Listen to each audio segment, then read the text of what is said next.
A ira de Deus se manifesta contra toda impiedade.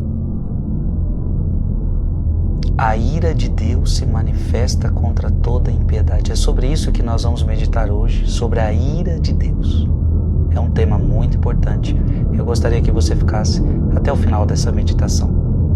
Em nome do Pai, do Filho e do Espírito Santo. Amém. Romanos capítulo 1, versículo de 16 a 25.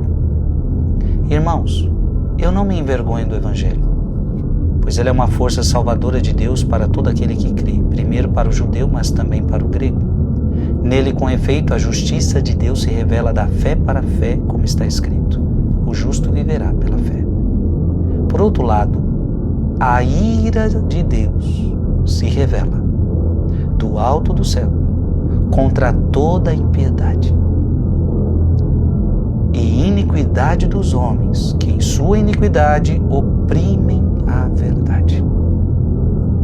Pois o que de Deus se pode conhecer é manifesto aos homens.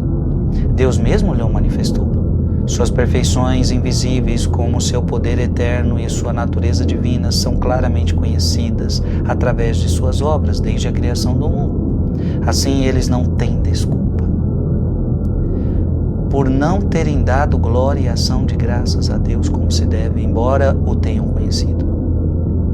Pelo contrário, efetuam-se em suas especulações e seu coração insensato se obscureceu. Alardeando sabedoria, tornaram-se ignorantes e trocaram a glória do Deus incorruptível por uma figura ou imagem de seres corruptíveis, homens, pássaros, quadrúpedes, répteis. Por isso, Deus os entregou com as paixões de seus corações a tal impureza que eles mesmos desonraram seus próprios corpos. Trocaram a verdade de Deus pela mentira, adorando e servindo a criatura no lugar do Criador, que é bendito para sempre. Amém. Palavra do Senhor. Amado irmão e amada irmã, Romanos capítulo 1, versículo 18, por outro lado, a ira de Deus se revela do alto do céu contra toda a impiedade. Veja, o problema de Deus não é com a pessoa. O problema de Deus é com a impiedade da pessoa. Muitas vezes o mundo de hoje confunde isso. Deus ama o pecador? Claro que Deus ama todos. Mas Deus não pode amar o seu pecado. Você tem que fazer essa distinção. Deus ama o Frei Gilson? Ama o Frei Gilson, mas ama o pecado do Frei Gilson? Não ama o pecado do Frei Gilson. Ele ama o Frei Gilson, o pecador, mas não ama o meu pecado. Então, como eu amo o adultério, Deus falando, como eu amo o adultério. Como eu amo quando alguém mata alguém. Não, Deus não ama o pecado, Deus não tolera pecado. Por isso a ira cai sobre toda a impiedade dos homens, que oprimem a verdade. É muito importante desde já você entender. Aqui nós estamos falando de uma pessoa que conheceu a verdade, mas ela oprimiu a verdade. Por isso que o texto vai falar, eles não têm desculpa. Eles conheceram a verdade, mas não quiseram a verdade. Uma pessoa que conhece a verdade e, portanto, sabe que aquilo é o melhor, sabe que aquilo é a verdade e não quer e rejeita a hora, ela está clamando a ira de Deus. Então a justiça de Deus exige que sua ira se revele contra toda a impiedade. Ora, se Deus é justo, Deus não pode não revelar a sua ira contra toda a impiedade. Especialmente quando os homens, conhecendo a verdade, a suprimem por meio de vidas injustas. A ira de Deus se manifesta do alto do céu aos homens. Embora conheçam a verdade, vivem em impiedade e injustiça, tornando-se indesculpáveis diante do Criador.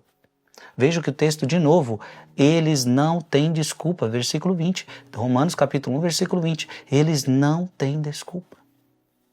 Não é alguém que não sabia. Sabe o que está fazendo.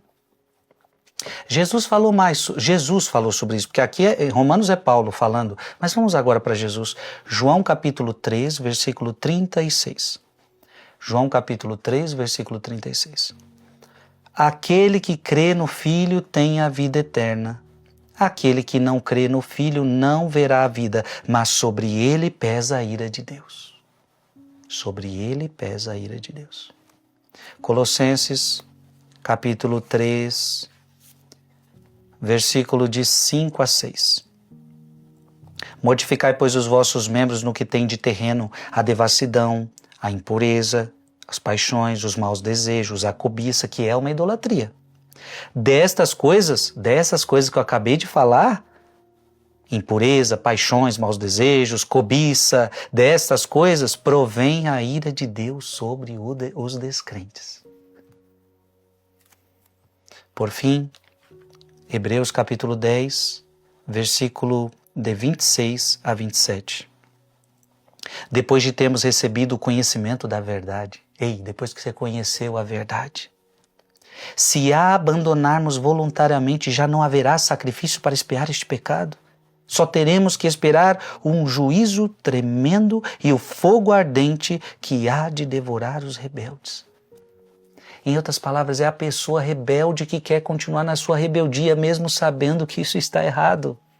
Não, você não pode ser assim. Eu não posso ser um rebelde.